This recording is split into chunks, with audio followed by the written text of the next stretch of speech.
Жалпы көрүүчүлөргө салам айтабыз, урматтуу көрүүчүбүз. Газеттеги маегибиз жарык көргөн турат. Бүгүн актер Саламат Калбек уулу менен бүгүн маектешебиз. Жалпыңыздарга жагымдуу көрүү.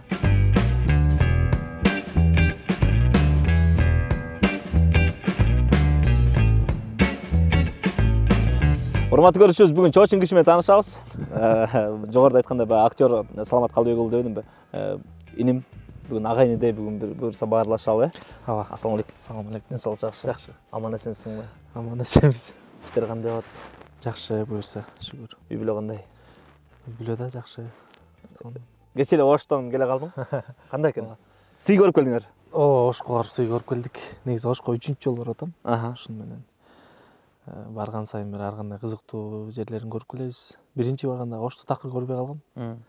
Экинчисине барып кичине кыдырып, съемка менен ар кайсы жерде жүрүп, үчүнчүсүндө эми сый көрүп келдим да. Жана эме барбы?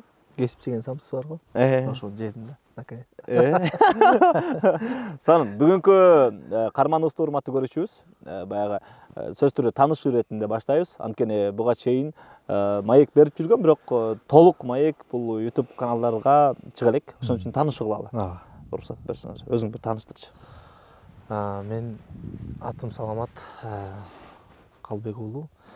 Өзүм Чүй областынын Чүй районунун Чапаев деген айылында төрөлгөм.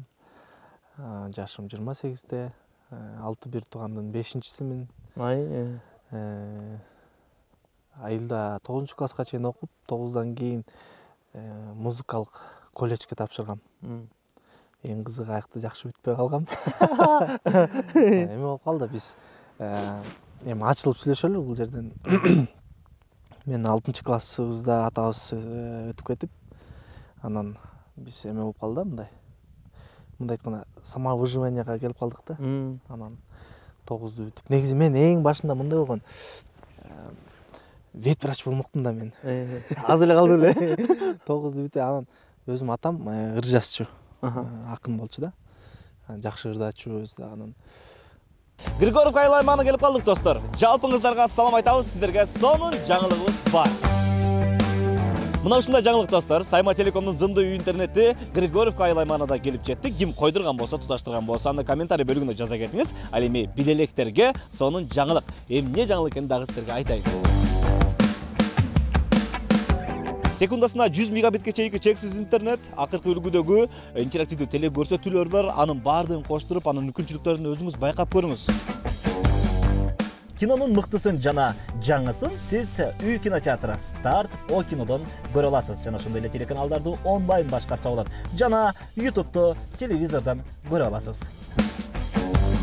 Мына ушундай жаңылык, достор. Сайма Телеком зымдуу интернети сизге жана ошондой эле сиздин үй бүлөңүзгө сонун жылуулук тартууланга даяр. Андыктан туташыңыз, колдонуңуз, рахат алыңыз. Көрүшкөнчө.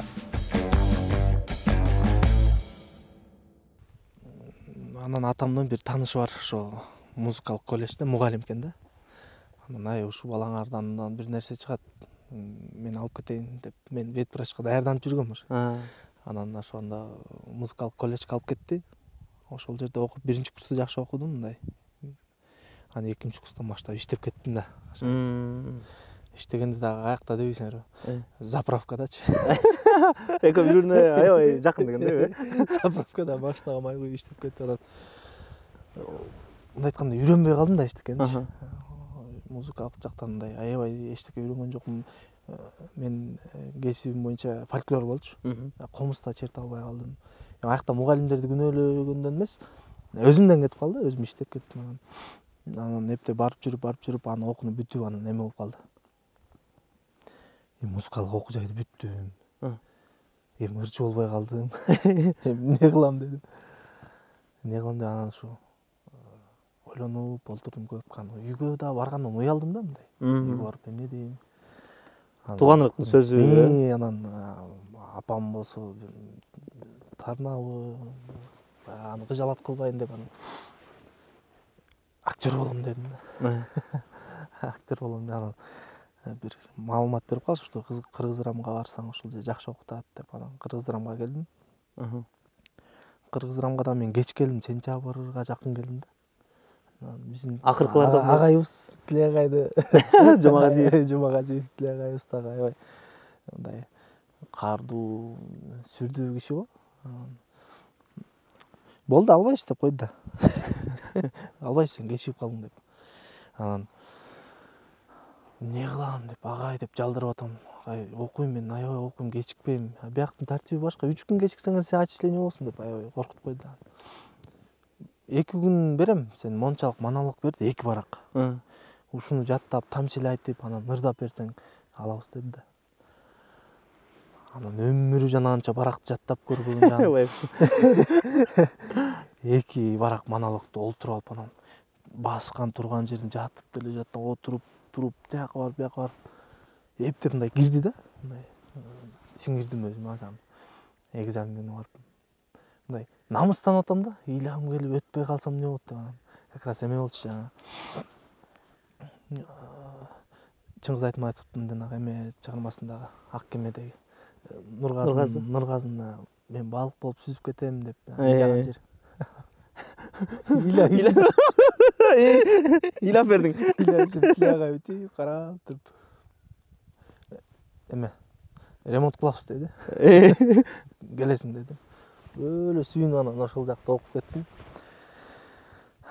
Бирок окуу учурунда да кыйынчылыктар болду негизи, аябай. Агайым кайра келебиз, кайра бир артка көз чаптыралы да. 5-1 тууган дедиңер го, 5-1 туугандын канча? 5-чиси болду. Жок, 6-1 туугандын 5-чиси. 6-1 тууган 5-чиси. 2 эркек, 4 кыз. Байкем үйдө калды. Калгандары болсо эми өзү турмуш куруп. Негизи кичүүлөр калат го.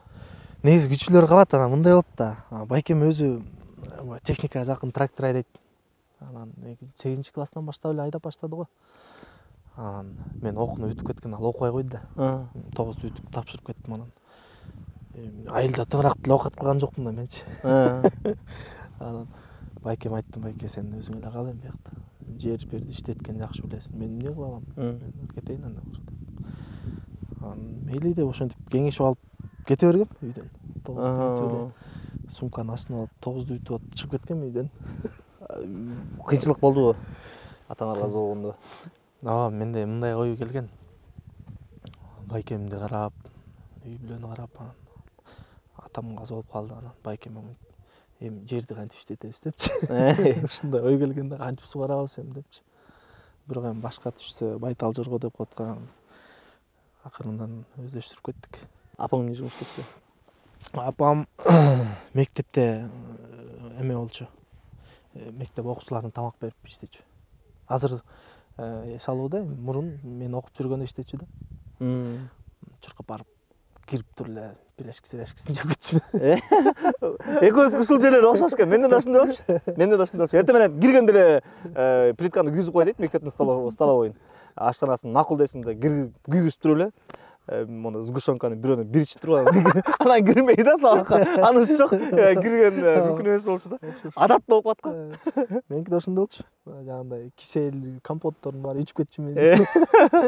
Анан өзү да мамам аябай жакшы көрөт меничи. Мындай менден кийин кичүү бар, бирок мен эрке чоңойдум да. Эрке дегенде аябай эркелеп, анан эме болуп эмес, мындай мүнөзүм ушундай же бала кыял болгонгобу.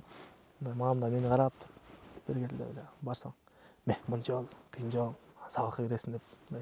Атам да жакшы көрчү мени. Атам деген 48 жашында, мен 6-классымда 48 жаш эле кетиптир, мындай азыр ойлоп көрсөмчү. Атам ооруду. Бир докторлордон мындай диагнозун таба алышкан жок да. Атам буту шишип баштады да. Бутунан шишип, мындай шиши көйдөгө келип, полный шишип ооруду да, мындай көгөрүп кеткен да. Кыйналып жүрдү.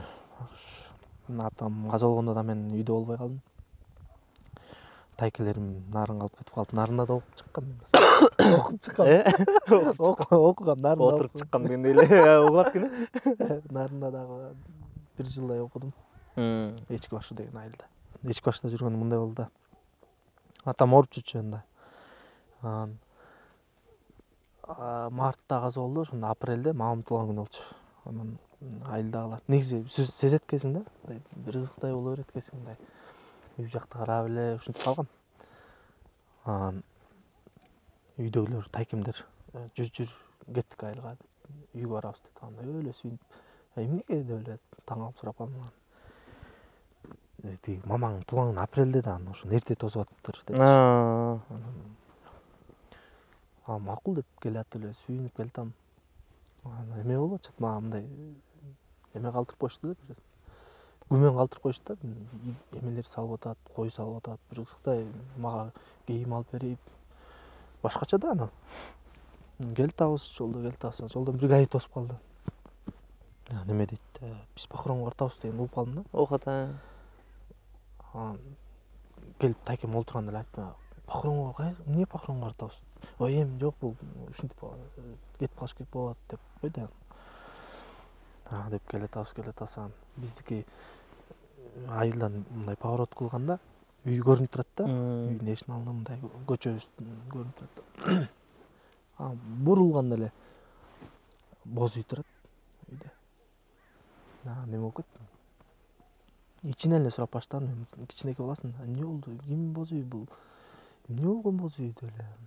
Айтпай атышат. Машинадан түштүк. Алысыраак токтотту анан. Басып баратып анан колуман тайкем кармаган. Таң каза болуп калыптыр деп айтты. Кичинекей болсом эле билем да ошол эмени эле, чувствованчы. Мындай эчтеке дей албай, далдырап эле, мынтип эле келатам. Мен эмеден жарылдым. Байкем өзү жоош да. Жоош. Мындай бир мүнөз адам да. Боз үйдүн жанына барсам, байкем калпак кийип алып ыйлап туруптур. Ошону көрүп аябай ыйлагам. Байкем да боордортуп ыйлап туруптур аяктачы. Мен сенин ыр жазганыңды мондон билип калдым да. Ыр жазганды айтып берейинчи баса. Ошого байланыштуу да. Атам ыр жазчу. Атамдын мындай китепчеси бар эле, ошону ырларын окуп, ошондо түшүнчүмүн да. Кичинекей болсом да окуп, уйкаштыгын түшүнүп, мындай айта турган оюн түшүнүп, мынтип окуп койчумун. Анан атам каза болду, коюп келдик. Коюп келгенден 2-3 күндөн кийин эле го. Мен ага чейин ыр жазчу эмесмин. 2-3 күндөн кийин анан мен өзү жанагындай чатырларда чөптүн үстүндө ушуларды жакшы көрчүмүн да. Чатырдын үстүнө чыгып, тетрадь баракты алып, ручканы алып. Анан ыр жазып баштадым да. Таң калыштуу эле. Келди өзү эле. Анан ыр жазганда да 1-2 куплет эмес, 6-7 куплет болуп кетти. Мындай 4 саптанчы. Чоң болуп кетти. Атама жазгам да ошондо. Эсте барбы? Жок, азыр эсте жок. Мындай эмелер бар болчу. Бир сөздөрү бар. Сенин жолуңду мен жолдоп кетем деген сыяктуу сөздөр бар. Сен сыяларыңды өчүрбөй, мен жазам деген сыяктуу болгон да. Ошондон кийин эле токтогон жокмун, жазып. Мен дагы, атам дагы мындай бир чоң ыр барагын жоготуп алган дептерин. Мен дагы жоготуп алгам да. Жазып берипчи. Көп айтышат го, негизи ушундай жоготуп алган аябай жаман деп эми да? Аябай жаман да. Ыр жазгандар көп айтышат. Мындай эме болот да, мындай. Мисалы, кандай десем мындай. Бир баалуу бир нерсени жоготкондой болосуң. Андан караганда машинаңды сүзүп алган сыяктуу. Андан караганда акча жоготсаң жеңилирээк болуш керек эми да. Жаман болосуң, кызыктай болосуң. Сонун ырлар болот ал жерде мындай. Баягы өткөн кеткен жазасың. Жашоорду, мындай өзүнчө бир эме бар. Мен мондон байкап калдым да, Саламат. Сен менен чоң окуду эле, сенден кичи окуду эле. Кубаныч Баркалбасов. Жок, менден улуу окуган. Негизи менден саалардан кийин. Болду, 1 жыл кийинсиң, аба. Анан биз менен бүтүп калды да. Анан ошонун бир ыры чыгып калды го, жана атанын кадырын билеличи деп. Сыйлаган бар, сыйлабаган. Анан карап көрүп, жакшы экен деп, Эмпатрисин биринчи укканда мен ошентип койгом. Анан кийин эле чыкканда мындай Саламат Калыбек уулу, бул жазат беле депчи. Ооба, Кубаныч экөөбүз мындай көп иштешип калдык. Ал өзү да шаар жүргөн бала го. Анан мен эртең запись кылам, бүгүн жазыш керек деп калат да. Негизи ыр бүгүн эле олтуруп жазып койгондо чыга калбайт негизичи. Анан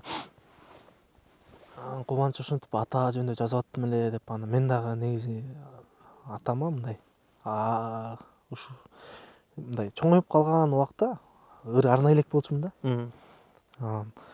Макул деп эле алып ырын алып, анан түндө 3-4 го, түнкү 3-4 отуруп алып, анан ошо атамды эстеп, атам менен чогуу отунга баргандарды эстеп отуруп анан жазып бергем.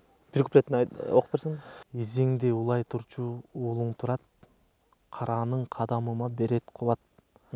Карматып камчы мага бердиң эле, чабына малга ата, калбайм кулап. Анан сыйлаган бар, сыйлаган деп. Бул деле ошол ырсаптар болуп атпайбы? Сен мисалы 6-класста, ошол 7-класста мүмкүн жазганда, баягы сыягыңды улантып кетем деген сыяктуу жазган болуп атпайсыңбы? Азыр бул деле ошол болуп атпайбы? Изиңди улай турчу уулуң турат деп ушундай жазгам. Жагабы өзүңө? Жагат. Мындай эме болуп калганда, мындай калып калды да, ушулар калып элге тарап кеткени мага мындай сүйүнүч да. Мындай атанын, негизи аталардын мындай билбейм. Мен азыр атам болгондочу мындай барып сүйлөшмөкмүн да. Мындай сүйлөшүп, мындай кеңешип, мындай ошол каалайм да, мындай башкача болмокко деп ойлойм мындай. Атам да көп нерсени билчү, мындай билимдүү болчу. Олтуруп көп нерсени сурап алмакмын. Именно ушу творчество жакты сурамакмын, чыгармачылыкты сурамакмын ата деп. Атам өзү Күреңкеевке окуйм дептир да. Ырчы болом деп. Чоң апабыз окутпай койгон экен да. Эркек адамга мындай кеңеш көбүрөөк керек болот. Кеңеш. Атаныкы башкача болот го деп ойлойм да. Аны билбейм, бирок атаң менен кеңешсең кандай болот деп ойлойм да. Ушундай. Апаң менен кеңешип турасың ба? Апам менен кеңешип турам. Азыр мен эме жиндиго деп ойлойт, бирок мен азыр барганда апам жанына жатам да. Азыр күнгө чейинби? Апам жанына жатып алам, кучактапчы. Апам эме эркек баласы мындай. Келинчегиң деп атат. Келинчегим деле көнүп калды.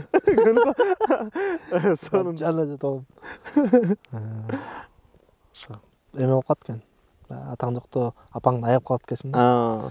Мен ошол окууну бүтүп кеткенден кийин да ошо көп жүк болгум келген жок. Ошо аячымын да, мындай. Өзүмдү өзүм баккым келчү, өзүмдү өзүм каржылагым келчү. Эчтекемди билгисим келчү эмес. Бир окуя бар. Кийин апама айтсам, өлө жаман болгон да. Өзүн күнөөлүү сезип, бирок мен айткам, ой, наоборот, сүйүнбөйсүңөр депчи. Эме болгон да. Бишкекке келдим. Бишкекте эле туугандарыбыз бар, анан мен ошо айтып атпаймынбы, мындай өзүнчө жашагым келчү да, мындай эч кимге жүк болбой анан. Балдар менен квартирага чыктык да, 1-сентябрдан баштап. Где-то октябрдын ортолоруна чейин жашадык го. Анан балдар чачырап кетти да. Анан мен калып калдым да. Анан мен окуудан тышкары иштейин десең, окууда бир 5-6ларда чыгабыз го. Биз башкача го. Театрда жүргөндө бул? Театрда окуу башкача го, мындай убактың так эмес го. Мисалы 2-де бошойм десең, 2-де бошой албайсың бир кыздай. Анан кечинде иштесең, эртең менен окууда биздики ошо кыймылдуу го. Сахна кыймылы бар, анан речь бар, актёрский, анан чарчап уктай эле бересиң. Мен иштеп көргөм да, кыйналгам да. Анан кой иштебей эле коеюн, окуш керек экен. Анан тиякта окубай калгам да. Бияктан бир поражение бар деген. Уят болуш керек болот да. Эмне кылам дедим анан. Көчөдө калып калдым да. Квартира жок. Бара турган жер жок. Сумкам бар, рюкзак. Окууга келем. Окууда олтуруп алып, кечки ойлойм да, каяка барып жатам депчи. Анан скамейкалардын далайын көрдүм. Анан мен Sony ойнойчумун, PlayStation. Балдар, дос балдар чакырып алам. PlayStation очко алып ойнойлучу депчи. Ойногум келип атты. Алып келип алам, алар ойнойт. Мен бир аз ойноп туруп уктайм. Уктап окууга барам. Ошентип жүрүп анан көчөдө жүрдүм да. Октябрдан кийин суук болуп баштайт го. Суук болуп баштады. Анан мен Кайрат деген классташым бар. Кайрат айылда окуп, Бишкекке которулуп кеткен. Бишкекте биякта интернетте окуп калды. Интернетте бир дозу бар болчу, Нурсейит деген. Ал дозу менен 4-5 жолу жолукканбыз да, мындай жакшы мамиледе болуп калганбыз. Анан ошентип жүрүп мага суук тийди да. 2-де алмачы. Колум көтөрүлбөй калдым депчи. Башкача температуранын бир башкачасы да. Аябай катуу оорудум да. Анан ошо Нурсейит деген бала жолугуп калдым. Кандай анан жакшы сүйлөшүп отурган. Каякта жашап атасың деп. Бирөөгө арстангым келдиби же ошондо эмнеге айттым билбейм. Көчөдө жашап атам дедим да. Ошону бара турган эле жок мындай десем. Сен жиндисиңби деп эле ушинтип баштады. Эмне бул? Меникине жашабас деп эле. Бас деп эле алып кетип калды. Мен азыр апама айтып коем, апасына чалып, апа биздикине бирөө алып биздикине жашайт деп элечи. Анан кетип баратып, мага дары алып берди. 2000 сомдойго. Бияка жана чаптаган, ысыткан немелерден дарыларды алып барды. Үйүнө алып барып койду. Уялып, батпай бир кызыктай болуптум да. Тиги, жашай бер деп. Анан эртең мен таң атпай 6-да ойгонуп алам. Көрүнбөй кетип калайын депчи. Укта ойгон электе кетип калайын деп. 6-да туруп кетип барсам, апасы ойго да. Ай балам, бас чай дайгап коеюн деп. Жол киремди берет. Мен барбогум кээдечи. Окуудан чыгып алып, окууга чейин келип машинасы менен келип алып кетчи да. Ошентип ал мени кыштан чыгарды да. Кыштан чыгарып бир майлардагы майга чейин ошондо жашагам да. Ошол мени баккан. Анан ошондон кийин мамама айтып бердим да. Ушундай болгон десем. Жаман болуп баягы. Эми болот экен ушундай кыйынчылыктар. Бирок азыр жакшы. Ал балага да рахматымды айтам. Көп жерден. Ал мисалы кинолорго тартылганда, жандай показдарда Секретте? Кызыл Аскерде квартира жашачумун. Ой, ошондо бир эме бар. Эс окуяга бай да. Кызыл Аскерде жашайсың анан. Эртең мен 7:40 чыгам. Окууга чейин чуркап келем да. Чуркап келчүм күнүгө. Ояк шылынып, андай болуп каласың. Арык болчусуң. Арык болчумун, азыр бир аз үйлөнүп эле кыйын болуп калдым. Анан чуркап келчүм.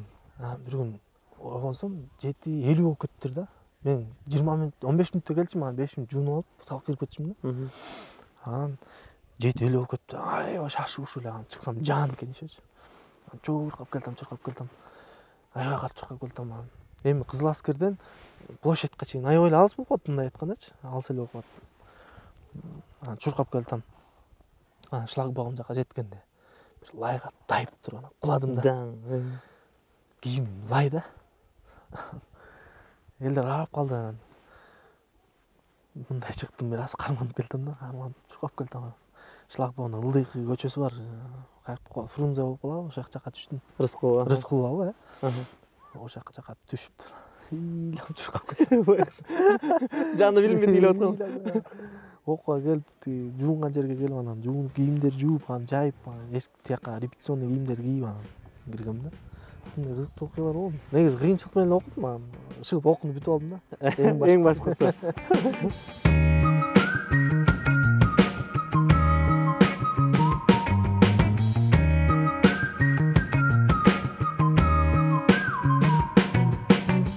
Экинчи бөлүк кылалы бир, чыгармачылыкка өтөлү.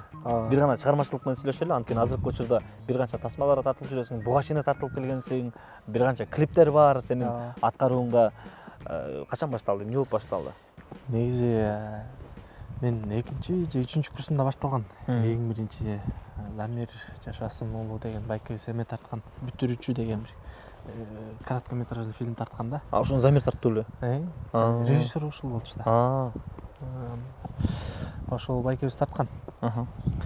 Ошондо бир 15 мүнөт, 20 же жарым сааттык беле ушундай кино болчу. Эң биринчи ошол кино болгон. X. Андан кийин ал окуу учурунда болгон да, 3-чү курста окшойт.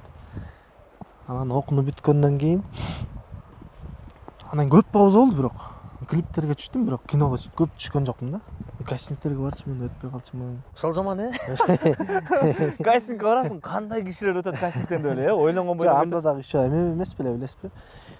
Кино азыраак тартылчу беле. Мүмкүн ал. Жылына 2-3 эле кастинг болчу. Ошого барып көрчүмүн мен да, калбай, элден калбай. Биринчи роль саламатты тааныткан. Бир аз болсо дагы. Бир аз болсо да ошо жаңы күч тааныткан. Жаңы күч деген практикант мугалимдин образында бир кино чыккан. Ал ошол Нарынга иштегени барып, ошо Нарындан кастинг болуп калып, ошо Нарынга тартылгам. Бишкектен таппаган бактымды да. Андан кийин? Андан кийин эле Доч деген кино түштүм. Жаңы күчтөн кийин эле Доч болду. Марат Амираев, чоң эмелер. Анан ал мен үчүн эме кино болду да. Мындай. Кандай десем, жаштарга көбүрөөк өтө турган кинолордон болду. Мындай кинотеатрда көбүрөөк жүргөн кино болду. Аудитория көбүнчө жаштар болду. Жаштар болду.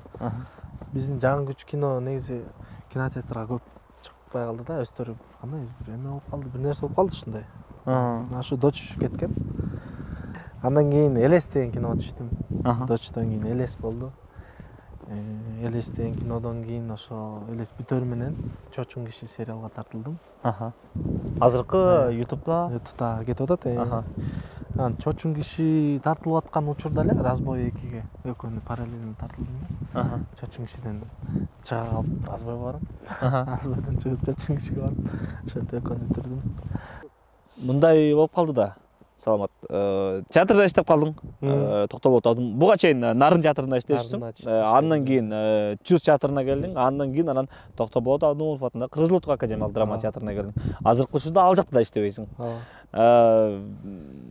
Баягы баарыбыз эле билебиз да, көрүүчүлөргө айтып деле келе беребиз, коомчулукка жар салып деле келе беребиз. Биздин айлыгыбыз мынча эле депчи, кичинекей эле депчи. Кинодон кандай экен? Кинодон акыркы учурларда жакшы. Актерлор именно кесипкөй актерлорду тартып атышат да, мындай окуму бүткөн, иштеген, эмгектенген актерлор тартып атышат. Анан профессионалдарга жараша эле берип атат. Мындай жакшы эле, азыр жакшы болуп калды. Сен биринчи тапкан акчаң? Ошо жаңы күчтө тапкам. Негизи эмеде тапкам да. Эң биринчи эле кинодо тапкам. Негизи жаңы тартылып баштаганда эле алгам. Өзүмө чоң акча көрүнүп эле. Сумма кызык. 20 миңдей эле болсо керек эле эң биринчи. Андан кийин жаңы күчтө көбүрөөк болду, андан Дочто андан көп болду. Чочун кишиде андан көп болду. Разбойдо дагы сонун болгон. Азыркы учурда Террорист деген фильм тартылып атат. Ушу март айларында чыгат окшойт. Азыр ушу тартуу учурунда жүрүп атабыз. Мен Ошко барып тартылып келдим. Кайра 5-inde кайра Ошко учам. Ушу февралдын 5-inde. Бир анча проекттерге тартылып атасың, ийгилик. Бияна да ийгилик. Сонун келе атасың. Көрүп туруп суктанып коебуз. Биздин баада деп эле мындай болот го. Сүйүнгөнчү, кубаныччы. Анан ошол нерсе токтобосун. Мен сен жөнүндө бир дагы жаман сөз уккан эмесмин да. Бир эле жакшы сөздөрдү уккам, чын эле. Үйлөнгөнсүң? Ошол боюнча айтып берчи. Мен негизи 4 жыл сүйлөштүк да. Биринчи курстан баштап сүйлөштүк. Анан мен өзүмдүн оюмда ушундай окууну эле үйлөнөм дечимин да. Айткандай эле окууну бүтүп 4-курсту бүтөр менен үйлөндүк. Үйлөнгөндөн кийин мага чын ачыгын айтканда шаарда жашап калыш бир аз кыйынчыраак болгондой туюлду да мындай. Анан эмне кылам деп шаарда эми айлык аз болсо, квартираң кымбат болсо, өзүңүн үйүң жок болсо, анан эмне кылам деп Нарын театрда биздин агайыбыз Темирлан Исманбеков агайыбыз Нарын театрда директор болчу. Анан жүр биз менен барасыңбы? Айлыгын жакшы кылып берем, условияңды түзүп берем деп. Анан Нарынга кетип калдым. Семейный. Үйлөнүп алып, келинчегимди алып Нарынга кеттим. Нарында иштедим. Бирок Нарында айлык деле күтөт экенсиң да. Кошумча эч нерсе жок. Кошумча тамада болуп көрдүм. Эң биринчи Нарында алып баргам. Тамада болуп. Учурда бир кызыңар бар. Бир кызыбыз бар, экинчисин күтүп атабыз. Буюрса. Аман эсен көз жарып алгыла. Көкөйгө жеткен турбайбы анда, баягы квартирада жүргөн? Квартирада жүргөн жакпайт. Кыйналасың. Неме Нарындан эме болот экен. Нарындан кеткендин себеби да бар да. Нарында иштеп жүрүп анан Бишкектеги баягы сенин окуган группалаштарың, сенден кийинкилер, сенден улуулар. Анын баарын мен нарында олтуруп телевизордон көрчүм да. Анан баягы кызганбайсың да эле, ичиң деле таарыбайт деле. Болгону эме да. Мен эмне кылып жүрөм деген ой келген. Анан кой деп анан нарындан кой барайын, шаарга барайын деп шаарга келип, нарында 2 жылдай жүрүп койдум да. Шаардын темпине түшө албай кыйналдым. Тиякта жайда, жайбат. Базарга киресиң, биякта иштейм деп эле каршы кала бересиң. Биякта эч ким каршы бербейт. Кыйналдым, бияктан аябай эле кыйналдым бир аз башында. Анан негизи эме болду. Жаңы күчкө тартылгандан кийин көп бир аякта 2019 тартылсам жаңы күчтө. 2 жылдай жүрдүм да жөн эле. Проект жок. Проект жок.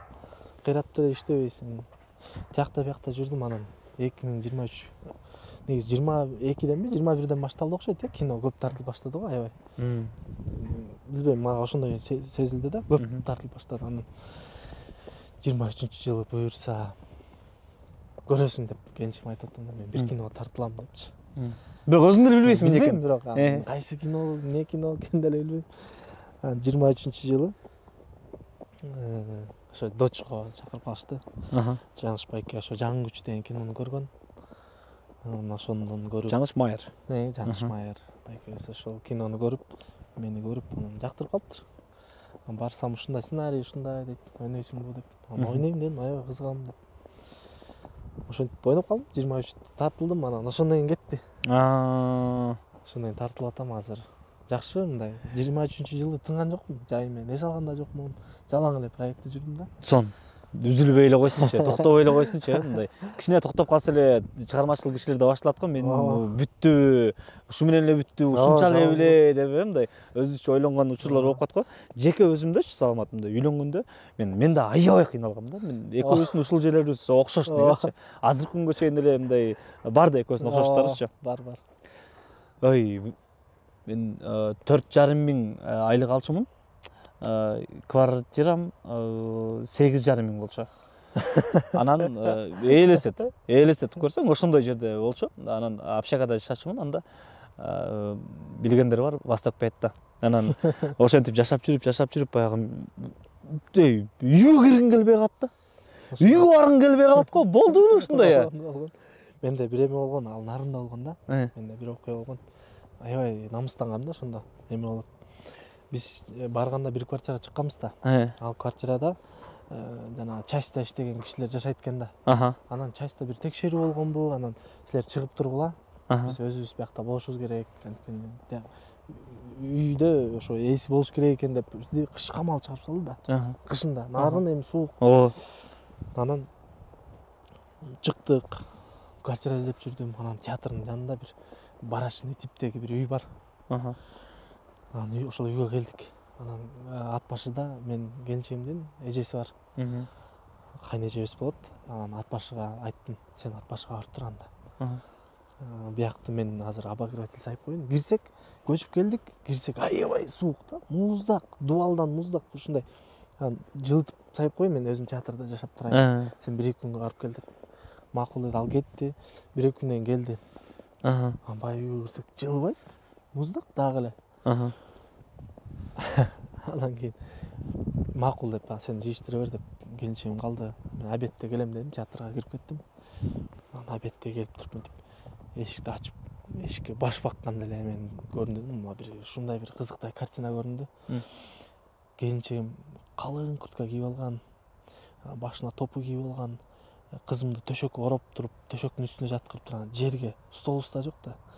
Жерге мындай тасма салып туруп, анан чай куюп атып, бир үшүү болуп турупчу. Үшүп, мынтип куюп атып. Ачканда ушундай көрүндү. Кирген жокмун. Жаптым дагы. Эшикке олтуруп алып, негизи өзүм ыйлакмын аябайчы. Ыйлакмын. Мен келинчегим өзү аябай жакшы окуу жайды бүтүргөн да. АУПК, президентский академияны бүтүргөн. Анан мен эме деген ой келди да.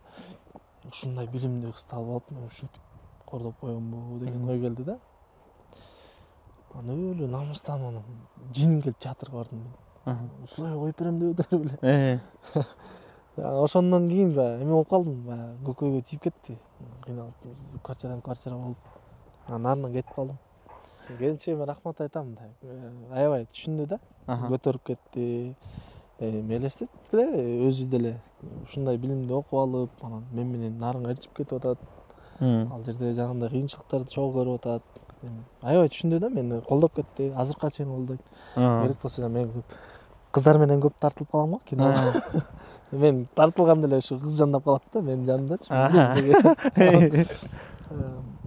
Келинчегим айтып коет. Ойноп атканда менин кызыма переживать этип коет алчы. Сен партнерың эме мындай жакшы ойносо экен депчи. Мындай бири-бириңерди сүйрөп кетип, сен дагы өзүңдүн ролуңду жакшы чыгарып алсаң экен деп. Азыркыга чейин колдоп турат. Мындай. Ал жагы son учурда азыр кыйналбай калдым. Анча кыйналбай калдык эми. Кудайга шүгүр, курсагыбыз ток. Негизи мен олтуруп алып да өзүм анализ кылып коем. Мен жанымда мындай айланамда жакшы адамдар курчайт экен депчи. Көп жакшы адамдар бар. Колдоо жактары көп. Мисалы менин дагы бир досум бар.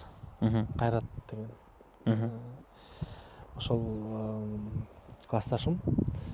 Ал мени ошо жаңы үйлөнгөндө ошо кыйынчылык учурлардан көбүндө мындай чыгарганга жардам берди да. Өзү Кореяда иштейт. Анан эмне кыйналып атасың? Акчаң барбы деп өзү эле мен сурабасам да. Акча берип коет. Ушундай достор көп болсун дегендей. Келинчегим мен сен аял киши мынтип айтат бир жолу. Ошол сөз аябай жаккан да. Аял киши дейт бир жерлерге барып чай ичип олтурганды жакшы көрөт. Азыр мен акча которойн. Келинчегим менен барып бир жерден ужин кылып койгула депчи. 10.000 сом которуп ийиптир. Экөөбүз 5.000 сомго эле жетик, 5.000 сом үйгө патрат алып койдук. Жыргап койбоду. Ошондой учурлар болгон. Театрда деле бир канча роль жараттың да. Театрда деле бир ойнодуң, нарын театрда деле жараткан болушуң керек, бирок ал жактан деле көргөн жокмун. Учурда бирок кетип калдың да. Эмнеге? Кетип жиберишти? Жок. Кетип жиберген жок. Өзүмдүн калоом менен болду. Анткени мен эме кылгым келди. Өзүм менен күрөшкүм келди да. Кандай айтсам, мындай көбүрөөк убакытты өзүмө короткум келди да. Мен биздин дагы музыкалык лейблыбыз бар. Өзгөчө деген. Ал жака да көбүрөөк көңүл буруш керек болуп калды. Ал жакта балдар менен көбүрөөк иштеш керек болуп калды. Чыгармачылык менен кененирээк бошураак болуп иштеш керек болуп калды. Проекттерге бошураак болуш керек болуп калды. Анан эң башкы эле ушу материалдык кем карышты бир аз жоюш керек болуп калды да. Чын эле бирок акыркы күндөрү карап көргөндө бул фильмден сырткары сен чыгарып аткан ырлар, аткарып аткан ырлар, жазып аткан ырларды көрүп калып атабыз. Өзгөчө деп баягы уккандар бар болуш керек, көргөндөр бар болуш керек. Репертуарыңда деле бир канча ырлар бар да. Ооба, көп болуп калды азыркы учурда. Ал жактан да көп ийгиликтер бар. Анан ишенем, бул биздин командабыздын келечеги аябай кенен да. Анткени таланттуу балдар бар.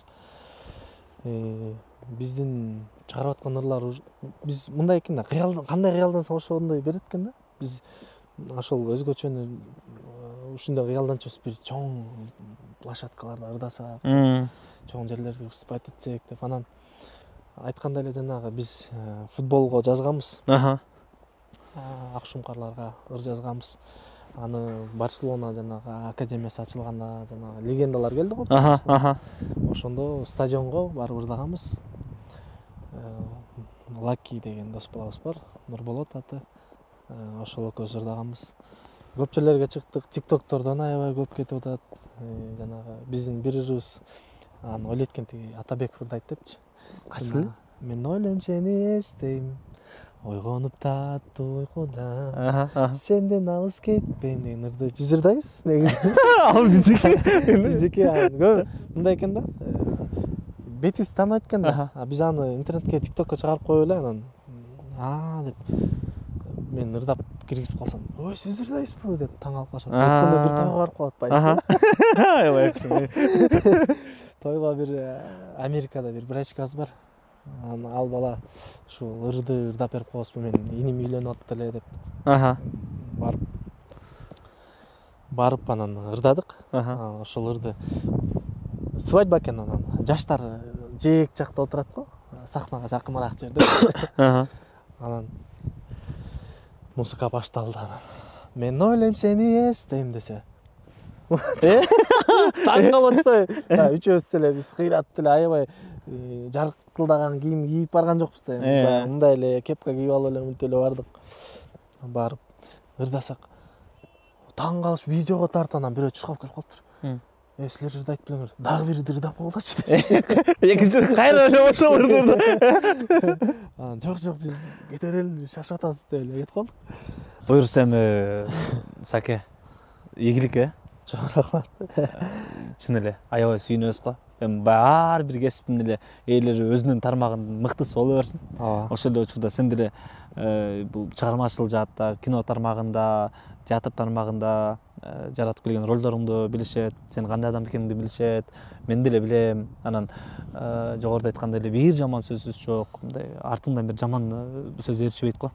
Ушундан жазбачы. Чыгармачылыгына деле ошондой жаман сөз ээрчибесин. Ошондой эле болсун. Бирок эме экен да.